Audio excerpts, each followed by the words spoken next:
Hello and welcome back to whatever this show is, where I just get people I know and love and ask them all about their life stories. Today I'm joined by my older brother Evan. Evan, say hi. Hello, nice to be here. We're gonna just take some time and talk about your life. And I guess my first question for you is, what's the earliest memory that you can recall?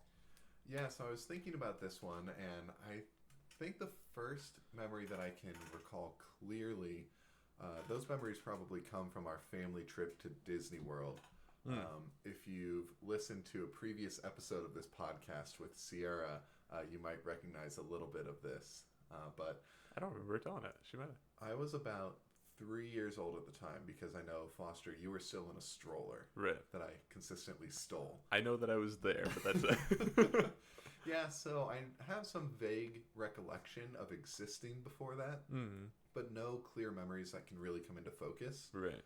So, really, the memory that sticks out to me at Disney World, I guess there's two of them. The first one is the house that we rented had a pool in the backyard that Hmm. had green lights underneath Huh. so that you could swim at night. Right. And I just remember thinking that those lights in the pool were so awesome. I loved swimming. We could go out at 11. The parents were asleep. We could just be out there.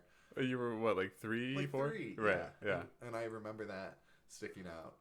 And then the other memory that sticks out to me is when we were waiting in line for the Buzz Lightyear ride. Mm. I remember what the inside of that building looks like where the Mm-hmm. line was going through. And I remember it kept breaking down, and there was a big Buzz Lightyear animatronic statue Sure. that would announce things. And so it kept announcing that the ride had broken down. Over and over again. Yeah, so Yeah. now we'd have to wait. We never got on the ride. I remember having people having told me that a few times, but I don't remember any of it. I would love to go back to Disney World sometime. Should be on the Um, list. So, tell me about your elementary school experience. Where did you go to? You went to kindergarten, right? Preschool kindergarten? Yeah, so I'll give you the precursor before I get to elementary. That I ended up having 2 years of pre-K, a Mm. year where I went half day and a year where I went full day. Gotcha. After my first year, I hadn't developed the social skills of interacting with the other kids very well, so I Mm. stuck around another year, which made me older and then generally more mentally developed, I think, than most of the people I ended up in classes with when I Sure. got to elementary. I kind of forgot about that, actually. Yeah. Yeah. Okay, so you went to Whitney Young, right? Yes. For Weiser? Whitney Uh, Young and then Weiser Park for elementary. Do you remember either your teachers at Whitney? Yeah, Whitney Young, we had Mrs. Henderson. She's a teacher that 4 out of the 5 of our siblings have had. Mm-hmm. She was just very kind and enriching and just wonderful. Very, very motherly, for sure. Yes, Yeah. very maternal. Yeah. I vaguely remember her. I don't even know if she's still alive. If she's still around? I, No? I think that she might have passed away a couple years ago, Hmm. which is Well, unfortunate. But unfortunately, yeah, but she was just lovely and just knew that I was in need of a little bit more enrichment and would go get books for me from the elementary school yeah. and make special activities for me. So very caring. She ended up doing that for me too. I remember she got like a pamphlet from me from the school because there was nothing else. It was about like flying a kite or whatever, and it Yeah. was supposed to be like the sixth grade reading level. And I was like, well, all right, this is really boring, but I'll read it. So okay, then you went Yeah. to Weiser Park, Yep. which I think Sierra mentioned that at Arts Magnet School, right? Yep. Do you remember your first grade teacher and things you might have gotten involved with then? Yeah, I do. My first grade teacher was named Miss Weiser, Hmm. which was very, For Weiser Park, yeah. very on the nose. She actually, what I remember about her class the most is we did a news section every day. She had Hmm. this cutout TV, Mm. and it would be somebody's turn to do news. And sometimes it was serious, sometimes it was goofy. But, Right. you'd go behind this TV set and you'd be on the screen, and I thought it was so cool. But the biggest thing that I remember from first grade is actually the year where 9/11 happened. I was actually about to ask that. Line up. Yeah, so that was actually one day we were going to do that news section, and Miss Weiser had heard about this and said, "Kids, we're not going to do the news today. Everyone is going to the cafeteria." And I remember we all went to the cafeteria, and they had the news on the little TVs in our cafeteria. And they, it was 2004, so they were big box TVs. They're really small screens, but deep and clunky, and we're just watching what we can up on these screens. So that's actually the biggest thing I remember from first grade. But also of note is that I ended up skipping up to second grade halfway through that year. Right. So you're pre-K before, right? Yeah. So that basically caught me up to the age of my peers because I had done 2 years of pre-K. Do you think that that transition helped you make friends more, or do you think it you were already friends with your first grade people and then it made it harder? I think it helped a lot, actually. I don't remember many of the people that I was in first grade with. Right. I do remember Paige Blackburn, but mostly the reason I remember her is because when I moved into second grade, her older brother, Caleb, was one of the people who became one of my close friends in elementary school. Gotcha. So who's the teacher that you moved to second grade? I think that would have been Mrs. Baker. And I actually had a close-knit group of people that accepted me jumping up. There were some others that thought of me as an outsider, but you're kids, you don't know. You don't really make those kind of social biases. You're just like, oh yeah, this is a cool new friend. Yeah, exactly. Right. So I had a couple of close friends, Andy Fenstermacher, who I believe you know, and just a couple others. And then I think from there, most of elementary school was pretty good. I remember, having sleepovers, doing normal things that elementary school kids do. What kind of things did you do at recess? Oh yeah, recess. I loved playing kickball. I remember sometimes the firemen that kind of served as our security guards at recess, they would play with us sometimes. Yeah. And they're grown men, so we were all so impressed. We can kick the ball past second base, but they can kick it all the way to the other side of the basketball courts outside by the kickball. Yeah. But I love playing kickball, lots of tag. Soccer was really popular at Weiser Park, but I was never that good at it. Right, same. I remember it was kickball mainly. Officer Scott and Pete, I remember specifically. The one bald guy, I think, was Paul? Is that right? Possibly. Do you remember Mr. Marissimo? I remember him more from Whitney. Yes. Yeah, I remember him being the guy who did the carpool line. That's all I can remember. Yes, he did, and then he also sometimes would come over to Weiser Park to sub in on days where other people couldn't be there. Did you do any art stuff and stuff while you were there, like music or other things? Yeah, so in third grade, they have everyone try out instruments and decide if they want to play one. I remember going, and our mom specified that I should play an instrument. Everyone should, and so I chose the clarinet, and I hated it so much. I remember at our spring concert faking like I was playing because I couldn't make it. Make the right sound. Yeah, I couldn't perform. I couldn't even get normal musical notes out of a clarinet, and so we got to the spring concert, and I was just pretending like I could play. But from there, I didn't do instruments, but instead I started singing. So gotcha. Yeah. Who was the choir teacher in Weiser? I don't remember. I can remember what she looks like and remember some stuff from her class, but I cannot recall her name. She changed her name, I think, during my time there, and then Mrs. Bean also joined. Do you remember her name, Evvie? No? Oh. Yeah. She was good. She was fine. I did like the 5th grade musical, and we all had art classes and Spanish classes and lots of... Tell me about your time in the 5th grade musical. What show did you put on? Yeah, we did our own modernized rendition of kind of a Technicolor Dreamcoat type of show. It was of 3 brothers who lived in New Orleans, and one of them wanted to be basically a seamstress and design these beautiful coats, and his brothers and family didn't think that was a viable path for him. Right. So that was kind of the show, and I was one of the brothers, And there's really only two things that stand out to me from that. One is that I had like a rap, Right, I remember that. which of course now if I heard that would be just horribly embarrassing. I also recall the transparent green visor specifically. Yes. Yep. And the other thing that sticks out from that musical is Ethan, who is now one of my friends in adulthood. This is one of my earliest memories of him. He had gone on to stage for one of his parts and not had his microphone on. And so he is sitting in a chair on one side of the stage doing his lines, and our teacher realized he didn't have his microphone. Right. And so the teacher tries to reach his microphone out from behind the curtain out to him. And instead of grabbing it, he goes, "Whoa, I didn't know hands could do that." Big laughs from the crowd. And thus his comedy career was born. Yeah, wow. I do remember that. I forgot about it until you told me, though. He's a funny guy now, though, for sure. Do you remember what that was called? Because I never even put it together that was supposed to be Technicolor Dreamcoat. It does make sense, though, because I remember the circles being cut out into the coat and all that. Yeah.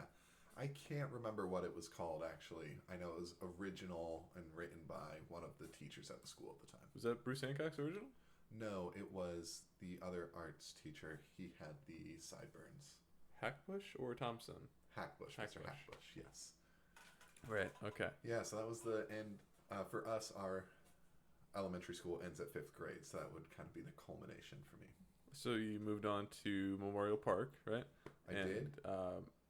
How many of your friends moved with you, and did you make new and impactful friends during that time? Yeah, I think most of my friends came along with me. The group that I think of from that middle school time include Andy and Caleb, who I mentioned earlier, and Rafi Friedman, and then just a couple of other people. Yeah, I stayed with most of them. Weiser kind of fed into Memorial Park. So then, I made some more friends early on in middle school. I was never really a popular kid. I was the smart kid. Right. Which, has its advantages and its drawbacks. Right, because you're doing fine in school, and that's great, but then also people are like, oh, what a nerd. And you never get to be the popular one. Yeah. Right. Yeah, I get that. But I tend to think of our friend group as we were kind of in the middle. People would laugh and think we were really funny when we did presentations in class, and we had like our table in the cafeteria. Right. So as far as middle school cliques go, we were somewhere in the middle. You were doing all right for yourself. Yeah. You weren't at the cast at the bottom. Yeah. I remember specifically in middle school meeting a couple of new friends at Rafi Friedman's bar mitzvah. I remember going, it was in a building over on IPFW's campus here in Fort Wayne. Is that at the ballroom area? I believe so, yes. Gotcha. And I remember he had these enormous balloons that were helium filled. I mean, bigger than my wingspan now, and I've got almost a 7-foot wingspan. Wow. I mean, huge balloons. It's gigantic. Yeah. And so I remember after most of the bar mitzvah was over and guests were leaving, we took one down and started just sucking helium. Right, exactly. It's what kids do, and our voices are so high and ridiculous. And we're already in middle school. Our voices are high and they're cracking as we go through adolescence. Right. Super weird already. We had a blast with that. I suppose it's worth mentioning that the people that are my adult friends now who knew me in middle school will always associate Taylor Reed as an impactful person in my life from that period of time. Who's Taylor Reed to you? Taylor is like the first girlfriend that I had. Gotcha. And yeah, I mean, we started dating in 7th grade. Sure. Nothing's ever going to go well when you start dating in 7th grade. No, and in middle school, nothing is serious. Sure. People have girlfriends or boyfriends, but you can't really see them outside of school. Right. You don't have a car. You don't have a job. What are you going to do? Right. Yeah. So Taylor Reed is worth mentioning here. Obviously, both full of hormones at that time and wildly turbulent and on again, off again. Middle school stuff. Sure. Well, how did that change you, and how did that end? Yeah. I think the biggest way it changed me is actually by mom and dad's reaction to me dating someone. Sure, I remember them reacting pretty negatively. Yes, it was not a positive response. So I think my biggest takeaway from that ended up being that mom and dad didn't think I should be dating someone, Mm-hmm. or that I was too young, or maybe there was something wrong with Taylor herself. Mm-hmm. So that's probably the takeaway I took in those 13, 14-year-old years. And that just ended the way any other middle school relationship does. We were like, we don't want to hang out anymore. Yeah, sure. That was it. And we went about our lives. No, I think that that reflected on my life as well. That as soon as I started dating people, they just kind of hated them. I think that might have to do with their relationship and how weird that was, and how when they got together, it was pretty much just like physical and Yeah. entirely, and not much emotion there to it. And they're like, well, these are kids, and we don't want them to do what we did. So all they knew was that they don't, and they think, oh, if they're dating, they're doing that. Yeah. You know, so. And you're right. It's definitely a cautionary form of discipline of saying, well, I had this experience. It affected me negatively. I want to make sure that my kids are protected. Mm-hmm. So I definitely understand where their perspective was. Right. And, they, to your point, they responded most negatively to like finding out that we had kissed or like Right. made out, which, in middle school is like kissed 4 times. Right. Right. But so I know that their background in physicality had an impact on that. Sure. But, it was a middle school relationship. It didn't matter that much. Right. And as an adult, we totally understand in retrospect what they were trying to do. But at the time, it definitely didn't positively influence our relationship with them, I don't think. Right. I can't speak for you, but maybe you can speak on it. How after that, you might not have shared your relationships with them so openly. Yeah, I think that actually the biggest example of this that also serves as a segue from middle school to high school is Larissa Johnson. As was mentioned previously on another episode of this podcast, we had a small group, which was just some families from our church that got together on Wednesday nights, and the adults would have a ministry or a discussion about life, and all of us kids basically got to just hang out. Right. According to Dad, there was not like ministry or discussion about life. It was literally just like hanging out, and like Keith and Leanne and Mom and Dad were like, we need something more. And then they're like, nope, we're just going to talk about movies. Look, well, they did also discuss the Enneagram for years. I do remember that. Which is now coming into vogue, but... What does that phrase mean, coming into vogue? Means it's becoming popular. Oh, mainstream. Yeah. Okay, gotcha. But they did that for years, and that's basically religious Myers-Briggs. Sure, Or yeah. religious horoscopes. I think it's less religious now, but I remember the book that they read was like Enneagram and God or whatever. Yeah. Yeah. It's written by a religious person and kind of meant to have some spirituality to it. Sure. So that's the most spiritual thing they did in small group. But after this tangent, looping back to Larissa Johnson. Yeah, Larissa Johnson was someone who was in that small group. She was one of the kids, just 1 grade younger than me. And yeah, we, obviously were just friends when we met, because that would have been maybe I was in 5th grade and she was in 4th grade, right. Something like that. And then around my 8th grade year, we started to kind of flirt a little bit, and we were, again, it's early high school, but in my freshman year we were dating. Right. There's air quotes happening here. But we were dating, and even though it was someone that Mom and Dad should like because they knew well, I wouldn't share that with them because of my previous experience. Yeah, no, I get that for sure. How did that one end? Actually, I'm going to take this one off air if you're interested later. Sure. But that ended because of a mutual friend of ours who suggested that it should end, and I guess neither of us really checked the facts, and then we broke up. It was like, I know you just said you'd take us off air, but I'm curious now. You said like a friend, did he like say that someone was cheating on the other person and nobody checked? No, he actually said that I was breaking up with Larissa. But you had no intention of it. Correct. But she thought it was happening. Yes. So it just ended. Yeah, and then she was really confused. And I was really confused. We didn't discover that until years later. Larissa and I actually became really good friends in adulthood. At the end of high school and into college, we became close again. She's someone that I still hold dearly. But we didn't discover that that's what happened for another 4 or 5 years after.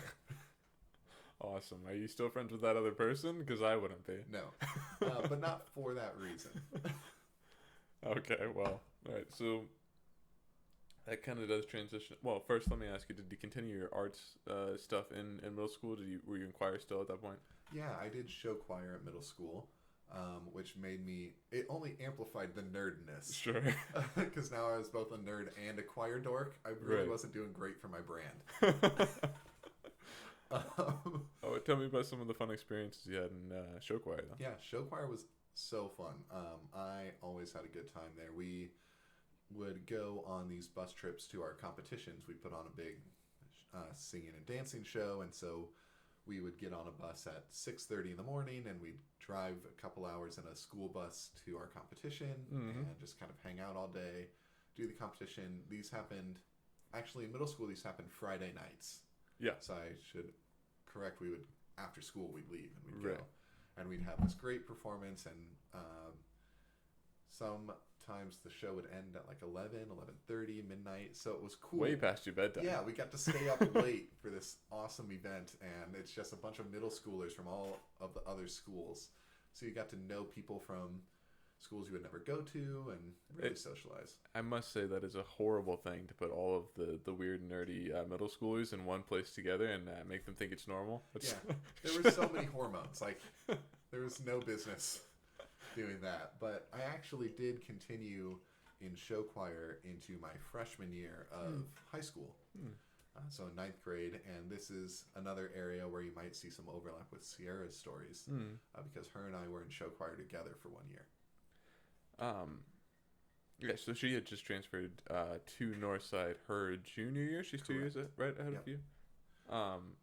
So when you transferred to Northside, Memorial does not feed into Northside; it feeds into Southside, right? So I'm sure some friends came with you, or some acquaintances that you became friends with came with you. But how did the friend making process go at Northside? Yeah, it was pretty weird. The only friends that came with me from middle school were Ethan Burke and Joey Byers. Pretty much everyone else went to Southside or to Snyder. So when I got to Northside, my first experience was at like a freshman orientation day in the summer. And I knew no one that day. I don't think Ethan was there, or I didn't know he was there.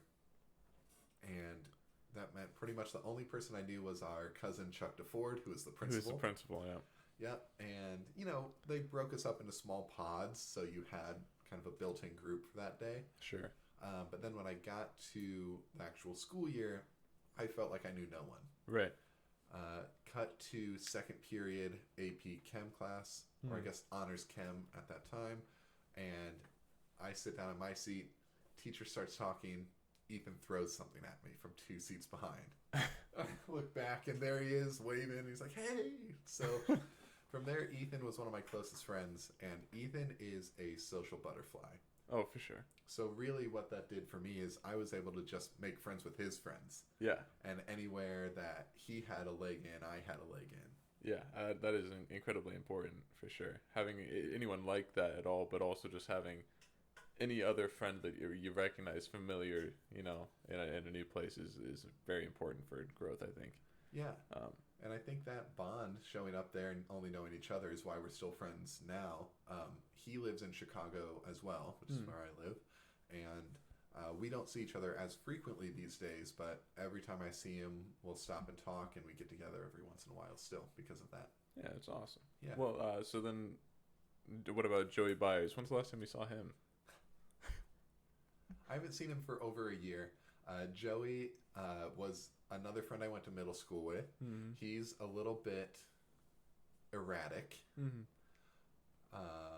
but we were really close in high school. He's just goofy, and he always says what's on his mind, kind of sometimes for attention. Were he and Ethan a year younger than you, or just him? No, they're So we'll get to that. But we were in freshman year together. Okay. And then I also met at that time Steven Stahosky, who is one of my closest friends today. He still lives here in Fort Wayne, so I can only see him when I come back. But he is just... Sidebar for a minute. Yes. Does he have another thing he's doing after Caliente? Now that is no longer a thing? Yes, he actually... So he's been finishing his degree. It's taken him a little longer just based on his path and having a kid and all of these other life circumstances. So he is still finishing his degree. He's got 2 semesters left and student teaching. Mm-hmm. And currently, now that his restaurant he was working at closed, he has gotten on the staff at J.K. O'Donnell's. Oh, okay, cool. So he just went across the Yeah, street. just literally bop right over there. Yep. Oh, so cool. he's back at work, and he was able to get the unemployment benefits in the meantime between those. Fantastic. So, okay, so you were in freshman year with Ethan and Joey, but something must have happened because Joey was still there when I was in high school. Yeah, so I made a lot... We'll take it more chronologically through high school. Okay, here. sure. Joey and Ethan and I were close. Ethan and I were in show choir together, which was very off-brand for Ethan. Did he continue doing that? He did not. Okay. Yeah, just that one year. But yeah, I know show choir also helped you make other friends too. It did, because I became close with Sierra's group of friends, despite them being 3 years older than me, who are seniors. I bonded into that group really well. Sierra helped with that a ton. You heard mention of El Frente in Sierra's story. Sure. While he was not kind to her in a relationship manner, he was a really good friend to me at the time. Sure. And all of that group, we'll talk about hostess cake hands jokingly in our family. What's his actual name? His name is Kyle Carroll. Right. He just has hands that are kind of small and stout. He's got little chubby hands. Yeah, so we've given him a nickname in our family. But Kyle was the same. He was a good friend to me, even though he wasn't a good friend to Sierra for the whole time. But that, show choir helped me make other friends. And then similarly to in middle school, you go to these competitions and you meet people from other schools, and those people become your friends. Right. There was also DJ and Carrot Top. Were those two others? Yep. DJ, who is, I don't know where he's at these days. And Carrot Top, who I was at his wedding a couple years back. Haven't seen him a lot since then, but he's very kind and just gentle, and he was always a good friend to both Sierra and I. So I do remember once going out with you and them and almost getting kicked out of the go-kart place. That is correct. That was the last time we all hung out together as a group. That was right before I headed off to college. They all wanted to get together to hang out with me. So what a experience that one was. That was crazy. But freshman year, I feel like overall was pretty good. I was still kind of the smart kid. Right. I started playing golf, which I guess put me in with the preppy kids a little bit. Sure. And then I got really tall freshman year. Right. You got a nickname because of that, right? Yes. People called me Noodles because I had gotten very tall and my arms and legs had gotten long, but none of my body had filled out. Sure. So I just looked thin and noodly. And lanky, yeah. Yeah, so I was Noodles, and that stuck with me for many years. What's the last time somebody called you Noodles in person? Anytime that I see Carrot Top, he calls me Noodles. So that was probably 2 years ago. But other than that, no one calls me Noodles. Yeah. Kind of grown out of it. All right, well, so freshman year, it sounds like was really important for solidifying who you were going to be throughout high school. How did that change into sophomore year? Sierra graduated and those guys graduated. What did that impact you? Yeah, I had a really, really hard time when all of them graduated because I felt like I bonded with them better than I bonded with most of the people in my class. But what's also important to note is that throughout high school, I was in our church's youth group, and I had a lot of friends that were really close that were my age in that. So I kind of had these parallel friend groups. So that helped with the transition. Well, that's important to bring up. In church in general, I remember for most of my childhood going to fellowship, but you probably can remember somewhere before that? Yeah, I don't remember a lot of church before that. I do remember briefly going to a place that we called the Church of Joe Mann. Joe Mann was a friend of mom and dad's who was the head pastor at that church. Gotcha. Do you have any idea what that church is actually called? Or? None. Nope. And I think it's changed names 6 or 7 times since then. Gotcha. Is Joe Mann still there? Do we know? No, Joe Mann is not still there.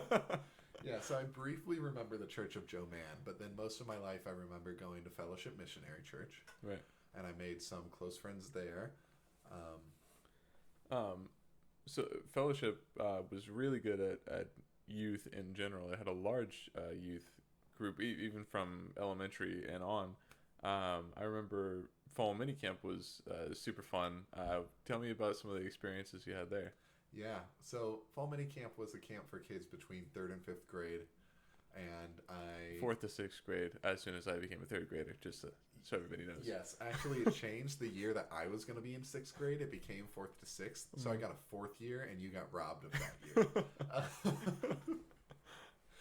But yeah, my dad was always one of the chaperones, so that was really good bonding time, and we played a lot of like jackpot out by the lake, and we had this haunted cabin we'd go to on a nighttime hike. Sure. Do you remember the name of the character? Jimmy John Castlebaum, I believe, was the character's name. Yeah, tons of fun. Loved that. Yeah. And that actually transitions for me in middle school. There was CDC, which was kind of the middle school version of camp. Sure. And I cannot remember what that acronym stands for. CDYC? CDYC, Yeah, yes. Central District Youth Conference. Yep. And so in 7th grade, I got really, really close with a couple of friends from that camp. One named Andy, and was that Andy Fenstermacher? No, different Andy. Different Andy. Andy Hobbs. Oh, Andy Hobbs. Yeah, I know. Along with a couple of other friends, Laura and Chelsea. And what I found is that most of my friends from the church side were women, except for Andy, pretty much for my entire life. Sure. I even bonded better with the adult leaders that were women. I think they probably were just like, wow, this kid is super mature. I would want him to be a dad. Well, that might be taken a little bit far. I think it was just I think it's just more that I think it's something that plays into my personality today, where I don't feel very comfortable around overly masculine dudes. Yes, and men with a savior complex, or men with an idea of the missionary idea of we need to share our ideas with other people so they join our side. Sure. So I think in particular with men in the missionary church, there's a lot of aggression of ideas. Sure. So I think that's probably why I bonded with more of the women in the church. That makes sense. When I think about Fellowship, I can only remember like Jared Johnson, Larissa's younger brother, and Joey Johns as my friends at the time. So I guess also, Bree Bailey, Hannah Rothenbush, a bunch of women, I guess, too. But it didn't really feel like I was trying to be with more women or more men. It was just kind of natural, yeah. So we've taken a long loop here, but basically some of those friends from the church side stayed with me through high school. Laura and Chelsea in particular, I stayed very close with in high school. And so when those older guys graduated and Sierra graduated, I really leaned on them heavily at first. Sure. But what turned out to help is Elmhurst High School closed, and there was a big influx of their students into Northside my sophomore year. Gotcha. So there was a lot of opportunity for new friends and new groups. Who did you meet through that? No one that I'm still friends with today, but a couple people, Emra, Amy, Arthur. We just there was an honors study group, I guess. Sure. That kind of became my group of friends. So it was just enough to help you get through that sophomore year of weirdness where all your friends were gone. Right. Did things improve into junior year or sophomore or senior year? Well, this is where we'll catch you up on why Ethan and Joey were still in high school. I did my junior year and senior year in 1 year. Right. I forgot about that. Yes. After my sophomore year, I was feeling very down on high school. I felt like I hadn't quite bonded with enough people to feel comfortable, and I just thought, well, this school kind of sucks. There was also a big event with pink slipping of teachers and educators and staff members. So after my sophomore year, there were budget cuts in the school district. Right. And so a lot of teachers got fired. Right. And our cousin, Chuck DeFord, got fired. And so you were just like, I'm done. I want to get out of here. yeah, so it felt like an entirely different school. Wanted to get out of there. So I decided, well, I only have 6 classes left I have to take. Might as well take them all Let's at once. just take them all right now and get out of here. So, yeah, I did junior year and senior year together, which I don't think was good for my social life. I had just started to get into the precipice of maybe I could become cool because I got tall. Right. And I could play sports. You started to become athletic, yeah. Yeah, right? I had a little bit of athleticism, and I still had my show choir connections and musical connections, and I played golf, which isn't particularly cool, but I had those people around as well. Sure. So, yeah, I was just on the precipice, and then I was like, well, I'm going to leave. So, that's what you want. It was a great plan. Yeah. Really well thought through. Another little tangent. Do you think your athleticism has anything to do with with wanting to beat Dad and Dustin at basketball? I think partially it does, but I think more so than that, I have a competitive streak. Sure. And I have had to really let that go post-college into adulthood to just say it's okay if I lose sometimes. I'm out here being active. Sure. And it's not just for sports. When I lose board games, I'm mad. Right. You and Sierra are very similar in that way. Yes. Chess. If somebody beats me in chess, I'm so angry We because got to I've play played chess so much sometimes. chess. I have not played chess with you in a while. Yeah. Yeah, so junior year / senior year was one giant year together. And I think the hard part was the juniors felt like I was abandoning them. Like I was too good for them. So that put some strain on some of my friendships. Whereas the seniors were like, who is this kid showing up in our classes? Did you graduate at the top of the senior class? I did. I graduated 3rd or 4th in the senior class. So whoever was 10th before has got to be real shitty with you. Oh, yeah. But whoever was 2nd in my junior class was very happy. Right. So... Working even better. Fair enough. Well, all right. So let me get the timeline right here. So you did 2 years of preschool, but then skipped forward into 2nd grade, and then did junior and senior year together. Yes. So did you graduate early or at the right pace? I graduated early. When I did 1st grade and 2nd grade in 1 year, that caught me up to my age. Gotcha. Okay. And so then senior year, I graduated at 17 and went off to Notre Dame. So you're probably the youngest person at Notre Dame when you got there? Yeah, that I know of.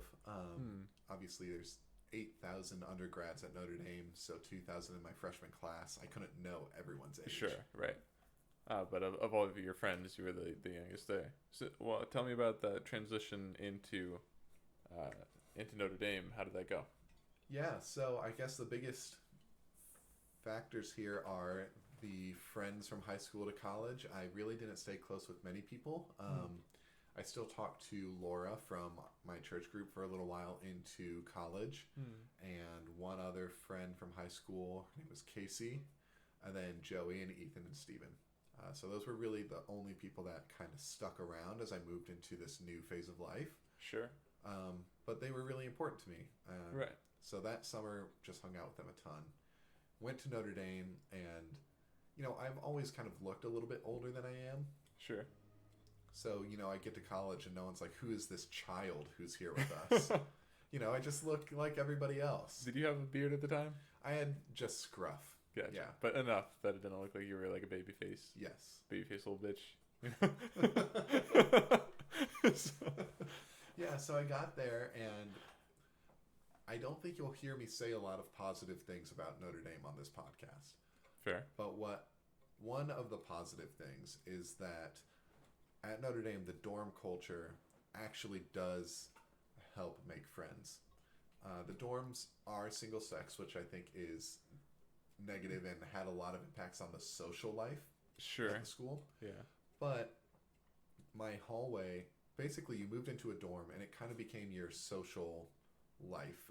People like to say that they were, quote, like frats. Right. And I think what they mean by that is that they're social communities. Right. Like you're kind of forced into being friends with these people around you. Yeah, and everyone stays in dorms for 3 years at Notre Dame. Mm. And so you have people who have been there for 2 years and people who have been around for a while. And I became pretty close friends with all of the guys who were in my hallway in Stanford. Sure. Tell me about some of them. Yeah, so a lot of them I'm not still close with to this day, but Stu is one of them. He was my randomized freshman year roommate. Sure. And I actually have lived with him 5 times since then and just moved out of an apartment that we shared together in adulthood in Chicago. So you're no longer living with him now? Correct. I just moved into a single. But you have lived with him 5? We'll get to it. So tell me about some of the other people. Yeah, a couple other people that are important. My friend Pat Wieland.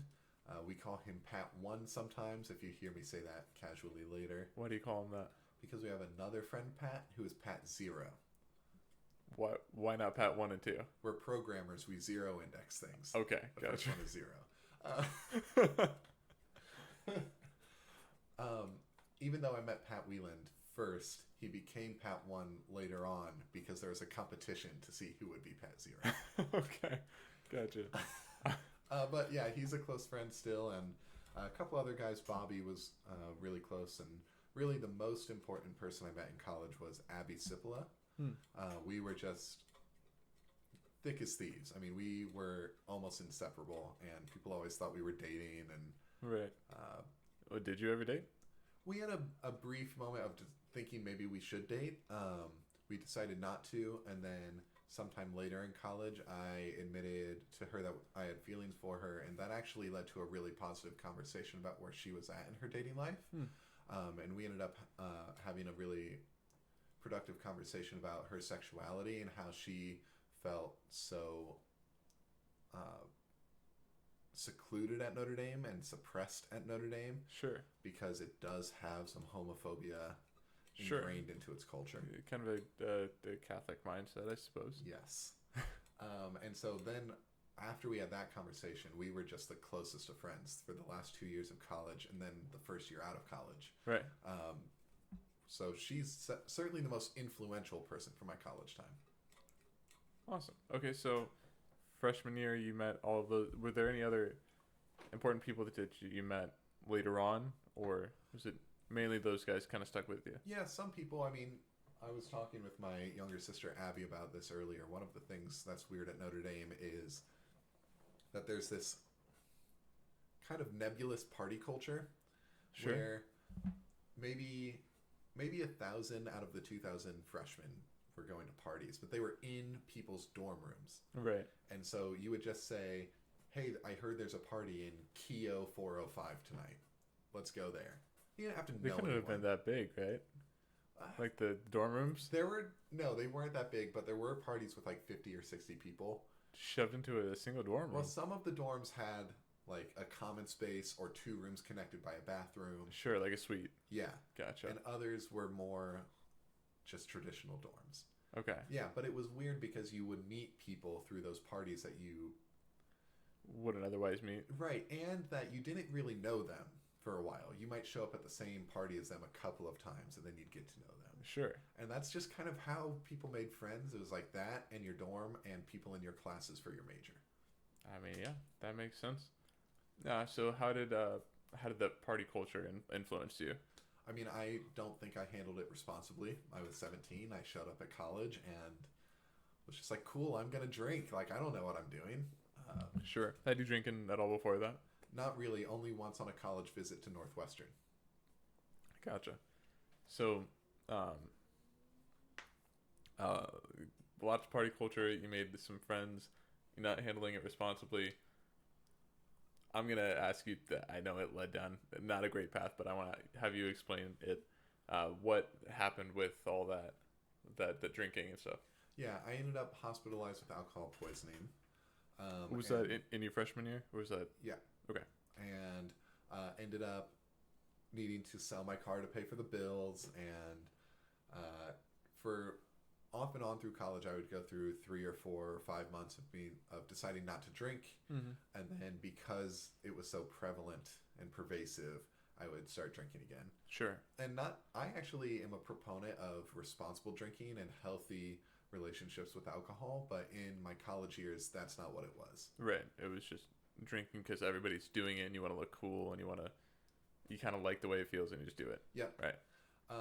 So for a while, that actually impacted my relationship with the aforementioned Abby. She didn't really like going out places, and she thought it was weird that I did because the rest of me didn't fit that mold. Right. I was a pretty mild-mannered person. I'm very conscious of other people's feelings and comfort levels, and so for her, it always felt out of place in my life. Sure. And so Right. I think... Okay, so you did that you eventually learned to control that and be responsible with it. What kind of influenced that? Also, how did that event impact your relationship with mom and dad, and has it improved since? Yeah. Good questions on both fronts. My relationship with mom and dad was damaged for years because of that. And understandably. I lost a lot of trust there, and they didn't want you to go to Notre Dame at all in the first place, right? Well, mom actually kind of influenced me to choose it over Northwestern. Okay. And I think Northwestern she has is some apparently no regrets. better. TBD. But yeah, it definitely damaged my relationship with my parents for a long time. And it took well into my age 23 year before they could reasonably think that I could have alcohol and be okay. Right. And on my end, really, all of sophomore and junior year still were just kind of the binge drinking college shenanigans. And then senior year, I guess I was still going out. I was still going to bars and enjoying myself. Right. But it just started to slow down. And really, it all changed the most for me when I got into professional life. Gotcha. Like, you can't be drinking and actually do a good job. Right. Right? Like, if you drink on Tuesday night, your Wednesday is just shot. Right. So, really, that's what encouraged me to start developing a healthier relationship with alcohol. So, you got through college, graduated with... What degree did you graduate with? Yeah, I graduated with a Bachelor of Science in Civil Engineering. Okay. And before we move on, I think it's important to touch on senior year, just like how, or I guess not senior year exclusively, but I think it's important to touch on how college as a whole impacted my social beliefs. Okay. I think that there's kind of this stereotype of somebody goes off to college and they're, quote, infected by the liberals, right? You know, it's kind of like sure biased thought of education being a liberal idea. Right. And what was strange for me is that Notre Dame was largely conservative. That is true. 80% white, 80% upper class, 80% Catholic. And those weren't all the same 80%. So the overlap was like 93% of the school. Yeah. And so I got there, and that was a shock to me because well that North Side is very diverse. Very diverse, very not affluent in most cases. Yeah. And not religious in any way. No. So I got to Notre Dame, and the culture shock was white people. Yeah. And religious people. Which is, it's weird because we are where we were raised with kind of white religious people. Right. But we weren't delved into that. We were always we're in public schools. We're in a rather diverse church. Yep. And then Notre Dame. Yeah. So it's weird because I think it really easily could have been some place that influenced me to have kind of some hatred or underlying biases towards people that were not like me. But what I found is that there were pockets, if you were looking for them, of other people like you that thought, why is it like this here? Right. And Abby was one of those people. Sure. And so I think in some ways the conservativeness of Notre Dame is what showed me that I didn't want to be like those people. Right. I didn't want to have hate for gay people. I didn't want to be anti-black. I didn't want to assume that somebody was an athlete because they were on a bike. You know, I didn't... Like, all of these biases that I saw in other people, it made me move away from that. Sure. So that kind of shaped my ideology. And so I did get to where I am now. this is not the point of what you just said, but what do you assume of someone when you see them on a bike? Oh, well, now that I live in Chicago, I assume that you're an asshole in traffic. Sure. You ignore all of the rules of traffic, you blow the stop signs, you almost get run over, then you get mad at people. When I see someone on a bike here, I assume they have a DUI. No, biking is a really effective way to navigate Chicago. So I understand people doing it, and it's green and it's healthy for the environment. Yeah.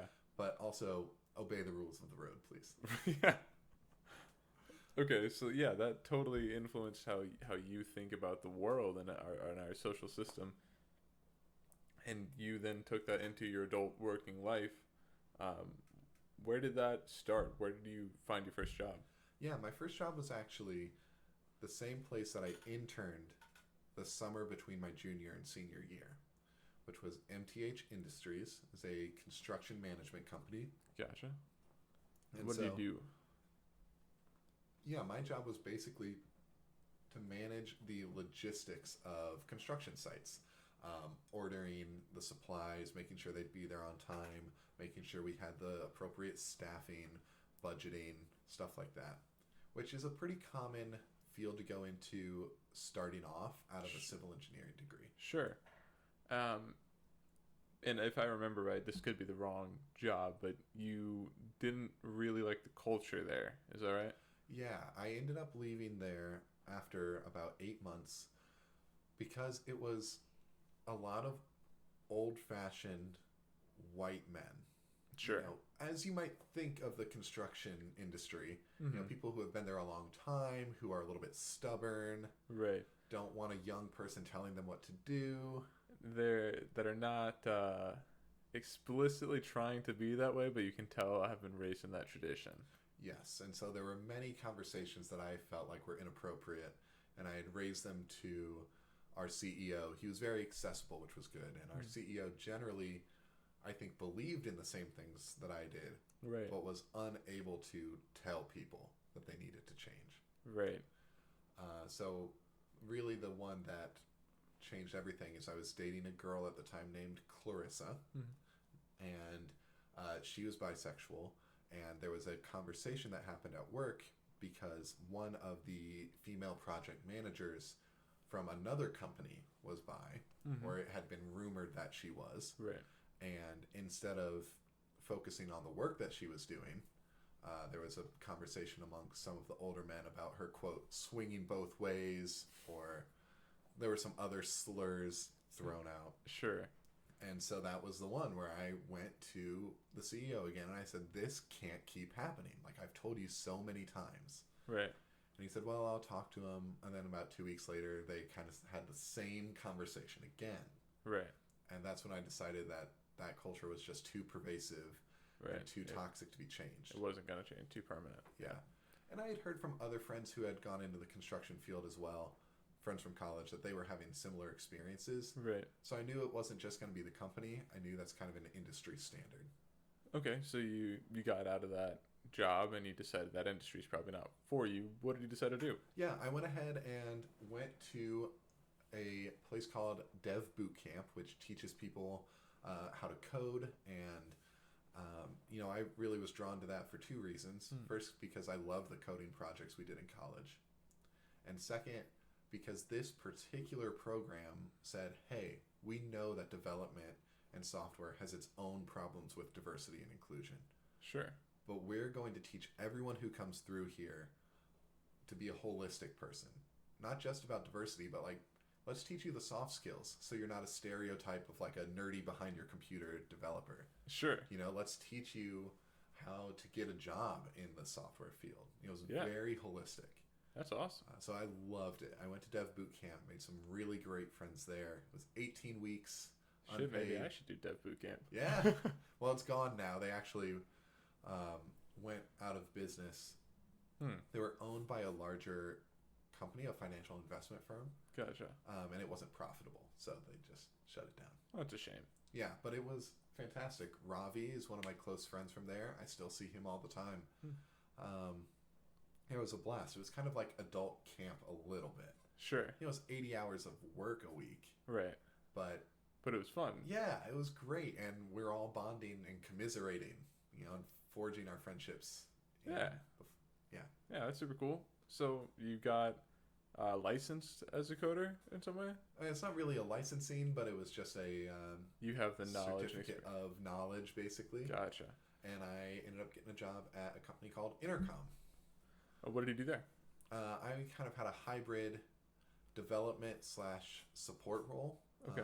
That my job basically is that our software integrated with other people's websites, and but it took some coding expertise and some development work to integrate it. Sure. And so my job was to help people code and develop what they needed to get our product into their software. Gotcha. So how long did you do that for? I was there for almost 2 years, and honestly, just still some of the best times. I made so many good friends there, and I love that company because they weren't just hiring people who were good at the job. They were hiring people who cared. Right. People who wanted to help and wanted to be good to other humans. Sure. And so, not just people who wanted a paycheck, but people who wanted to be there. yes. Yeah. And so I made a ton of friends there. Danielle is my best friend. I met her there at Intercom. A couple of other friends, Ashley and Brendan, and there were so many shenanigans. Tell me about some of those shenanigans. I remember... Is that Clothespin Place, or is that another place? It was Clothespin Place. Okay. I'll tell that story. I think the first thing I remember as just crazy at this place is about 6 weeks into my job. A couple of the people invited me to go with them to a brunch. And I was like, okay, like I can see myself hanging out with these people on a weekend. Like I'll go outside of work and they can maybe be friends. And right. so I went with them on Saturday to a restaurant called Zia's, to which I still go. You've been? Yes, I have. Very good. And we got the $12 bottomless mimosa and Bloody Mary package. Which is an amazing deal, by the way. Fantastic deal. For $12, like that, even in Fort Wayne's economy, that's so good. I know. I think it's 15 now, but well, okay, good for them. Keep the place in business, right? Yeah. But I remember one of the people at this brunch was my boss, Curtis. And so I'm not sure what I should be doing. Right. Should I drink a lot, or should I just be careful with it? Yeah. We proceed to get blasted. I mean, we drink the full 2-hour limit. Our glasses are never empty. Right. We proceed to go to Beguile Brewery, which is down the road. Sure. And have a couple of beers there. And then it's 5:30, and we're like, we should go to Chris's house and keep hanging out. And it's like 12 of us who all work together. Wait, so this started as brunch, and it's 5:30 now? Correct. Okay. And we're just having a whole day of it. We went to 7-Eleven and got slushies and vodka to put in them. And here's my boss, who's like 27. That's awesome. Yeah. So really what that taught me there is like, okay, we can be friends and then separate it into the workplace and be professional when we need to. Sure. But it was a blast. The other big shenanigan, as you mentioned, was the clothespins. Tell me what that even means. My first year there, we had a Christmas party. And I just halfway through, all expenses paid, you can get whatever drinks you want. Sure. And halfway through, I noticed there was like this merch table, basically. And one of the things on there was a bunch of these tiny clothespins. Like 12 of them. Sure. And so I grabbed them and I started clipping them to people's clothes and collars when they weren't looking. And I got probably 8 or 9 of them clipped to people before anyone noticed over the course of an hour. And that just became an all-out war for like the next year there. People would keep those clothespins and clip them to your stuff when you weren't looking. That is awesome. That sounds like a kind of an ideal workplace in most cases. Yeah, it really was. I don't think you're there anymore. Why did you decide to leave? Yeah, I'm not there anymore. Although I loved being there, there were a couple of things that were factors for me. The first one is that a lot of the people that kind of instilled that culture that I really loved had left. Okay. And so we'd hired other people, and some of them were really great. And, some of them I didn't bond with as well, but that's okay. They're your coworkers. You don't have to be friends with them. Sure. But over time, it just became more corporate. Gotcha. which is really common of a startup in the phase that Intercom was. Right. You know, it was really a lot smaller when I got there, so we were figuring it out. We were all friends. There wasn't a lot of structure. Gotcha. And then later on, it was very to the T kind of. yes, Exactly. Yeah. measured, metrics very stringent. If you had a bad week, it was like you were on thin ice. Sure. And then the other factor for me was just career development. It was very clear and made very clear to all of us that there was no real plan for people in the support organization to move up or move out. Right. We actually had, especially in Chicago, it was designated as a support and sales office. So we had basically begged, especially the technical role that I was in, I wanted to be a developer. I wanted to move on to a software development team. Sure.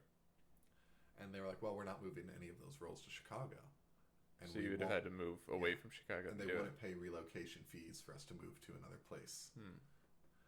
And so at one point we actually had the head of our organization come to Chicago, and we asked her this question during one of her Q&A sessions, and basically her answer was, we're kind of okay with the idea of if you're here for 2 years and then move on, that's just expected. So that kind of put the nail in the coffin for you. Yeah, that made it very clear there wasn't going to be change for me to be able to move up. Sure.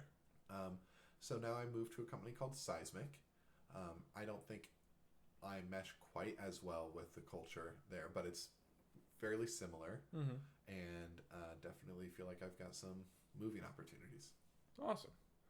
So that pretty much catches us up to now. Now you're living, I think, on your own, but also sometimes with Isabella, thank you. I was going to say Danielle, and I knew that wasn't right. No, yeah, I live on my own. I'm dating a girl named Isabella. We've been dating for a little over a year now.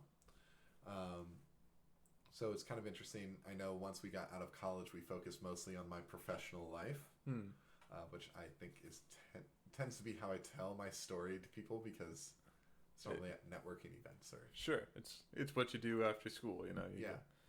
But definitely dated a few people in between, some of which I told mom and dad about, some of which I didn't. That theme has stayed with me throughout my life. Sure. Yeah, and Isabella and I have been together, and we go back and forth between our apartments, kind of pseudo cohabiting. Oh, cool. So a couple other things I want to touch on is your whole social mindset changed in your senior year of college. Did that change your religious stance as well? Yeah, I would say that I don't really believe in anything religiously. I would say agnostic, but that might just be the lazy man's atheist.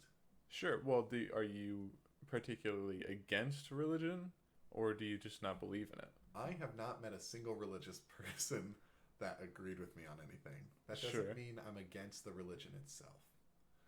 Yeah. I would say that I believe that there could be some kind of higher power, but if there is, there's no consequence to us, because I don't believe in the Christian narrative of he created us, he only cares about us, we're his only creation, he's focused on making sure our plans are executed. You know, if there is a higher power, he's managing an entire universe. Yeah, I think it's kind of crazy to think that if there is a God, that he made everything on one single spot in this vast, gigantic universe that we can observe. Yeah, so I guess my stance is if there's a universal creator, it's inconsequential to us. Okay. And also, the other thing I wanted to touch on is what do you do outside of work as an adult now? Yeah. One of my things that I still love to do is play basketball. For those who are listening, I'm 6'5", so I kind of have to. Yeah, you have an automatic advantage. You might as well. Yeah, you know? I love it's doing like that. Playing skee ball but sitting halfway up the ramp, you know. Yeah. I've been doing a lot of baking recently. I really like doing culinary activities. Sure. Before COVID-19 put us in quarantine, I do love finding a good brewery. It's Yeah. one of my favorite things to do. Traveling as well. I haven't traveled as much this year. You did But- travel to Europe though once. How was that? Tell me about Yes. that a little bit. I visited Europe twice. Oh, did you? I didn't know the second Yeah, one. right after college, I went to Europe and visited some cities in Spain and Ireland, and I went to Amsterdam and Italy as well. And Do you think that that adventure impacted you at all? I think so. Yeah, I mean, I saw other people living in non-American ways, and I thought this is better. Sure. You know, Yeah. people who go home from work and have siesta from 2 to 4, and then work a couple more hours. That's incredible. That does sound kind of awesome. I wish I could do that. I was talking about this with my mom and with Abby yesterday. A lot of Spain is nude beaches, which to me is just like, great. We're desexualizing human bodies, Sure. right? Like, Yeah. you can just be in your body. Right. Be Without it comfortable. being sexualized. Yeah, and no judgment. Not like, look at that fat person over there. Just Sure. everyone's on the beach. Yeah. So a lot of positivity and a lot of things that I took away from Europe. A slower lifestyle. That's pretty cool. So when did you go back the second time? Was that more recently? I actually went back to Europe in October of last year to visit Isabella. She was studying abroad in Vienna. Oh. Right. Okay. I do remember you saying Yes. that. Okay.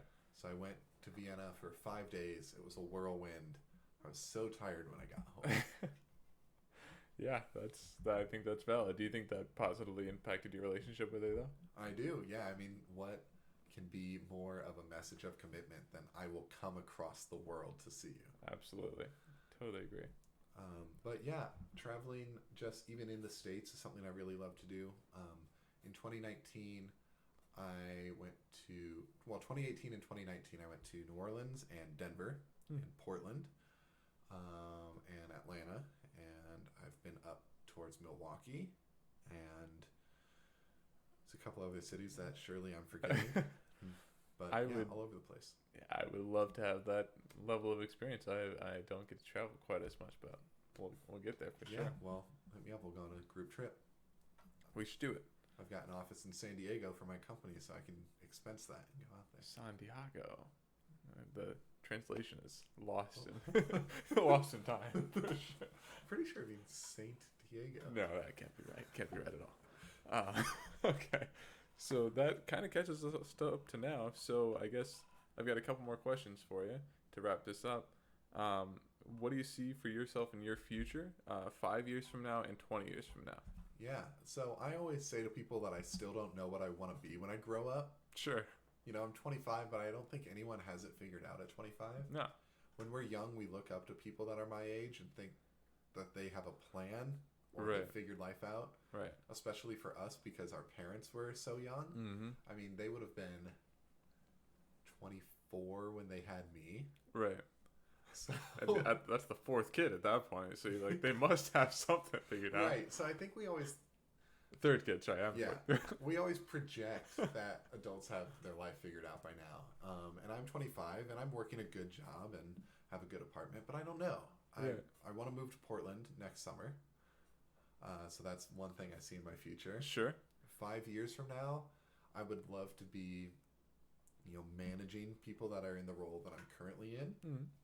I do think that I have a skill for working with people and hearing them and getting their feedback into the right places. So it's kind of a short-term goal. I do think you have a analytical and logical mind for doing what's the best for people, I think. Yeah. So 20 years from now, who knows? Maybe I want to be. I don't know. I don't want to be. Tell me what you were gonna say. You can't do that and then not say what you were gonna say. I was gonna say maybe I want to be dead on some kind of bender. I don't. Like I want to be a celebrity who dies at 45 of a tragic overdose. No. I don't know what I want to be in 20 years. I don't think I really want to own a house, which is kind of a unique take. Sure. Having rented for so long. Would you want to ever get married? You've expressed kind of back and forth on that before, or kids maybe? I don't think I want to have kids. I'm more open to the idea of marriage, but I do think that relationships don't need the marriage to be successful. Sure. As you know, our Aunt Barb never was married to Paul. No, and they've been together like, what, 60 years or Yeah. something? So I don't think the marriage part is the key, and so I actually don't really think the institution of marriage is important. But Right. if it's the right person and it's something that's important to them, I'm open to it. But kids, I don't think are for me. No, that's totally fair. Do you not particular? I don't particularly like kids. Is it anything to do with that, or you just don't think that you would want to be a father? Yeah, I don't really like kids. Is one part of it. I know that everyone says when it's your kid, it's different, Right. and I'm sure that would be true. Mm-hmm. But the thing that But you also is- don't have to find out either. yes, the thing that's hard for me is just a lot of fear of messing up another person. Sure. I see people that are damaged or on a bad life track because of their parents all the time. Mm-hmm. And while I think I disagreed with my parents a lot when we were young, I think they did a great job They sure getting did. us here. So I think for me, it's a fear of, can I instill values into a small person? Can I get them on a track that's reasonable? Sure. Do I have enough to give to me and to another human being? Yeah. So I think You have to be totally sure in your own self and your own values to even start to know what to instill into other people. yeah. So Yeah. for me, I think it's more based on the idea of raising someone and having that much influence on someone's life that I think isn't really suited for me. Absolutely. All right. Well, then I have one last question for you, and you can answer one of these two. That is either what do you want written on your tombstone, or what do you want to be remembered for? Yeah. So actually, I've got two answers on the tombstone. Okay. And the first one is just a joke, and it's so specific. There will be 3 people in the whole world who understand what I'm talking about. Sure. But I would really like it to say body, body, small deuce. What? Please explain a little bit what that means. When I was working at Intercom, there was a case that came in Okay. from a customer. They had downloaded our new ebook. It was just how we do marketing or something Sure. like that. And they wrote in and they were very apologetic. And they're like, hey, I'm so sorry to bother you. I feel like I'm dumb, or like I just don't understand the cool lingo. Sure. But I found this phrase in your ebook multiple times and I don't know what it means. And Was we're it like, body, body, it was small? body, body, small deuce. Okay. And there's like this panic. Our whole marketing team was like, oh my God, do we have this in our book like 6 times? And and we're like trying to figure out what it is. And it turned out to just be like a rendering error on their machine. Okay. But it had taken some of the HTML, the body tags, Gotcha. and put it into the word introduce. So it would say there's a right and a wrong time to body, body, small deuce, and new features. It was a running joke for years for all of us. We still talk about it. Sometimes in our group chat, we still send this GIF that we made of body, body, small dude flashing in different colors. I love it. So while by the time I'm dead, certainly nobody will understand why that's on my tombstone. For sure. It would be just for me. That's totally understandable. But in terms of like the question of what I'd rather be remembered for, I just want to be remembered for caring for people. Sure. My kind of goal in life is to remain someone who's flexible and open to new people and new lives. So, when I'm 60, I don't want to be the person, how people who are 60 now are kind of casually racist and are very homophobic. Sure. Yeah. Not everyone, Not everyone, of course, but yeah, the it's kind of bias is kind of that way. generalized, Yeah. And so my goal is when I'm 60, whatever that bias is that most people our age have, is to not have that. Yeah, And absolutely. To always be open to people. Yeah. So what I want to be remembered for is how loving I was of people, no matter who they were. Well, that's a fantastic thing to be remembered for. Well, that'll wrap up our time together here in a vague, brief look into the story of Evvie Hickle. But I appreciate you doing this. Appreciate you stopping by. I love you, man. Thanks for having me. Love you too.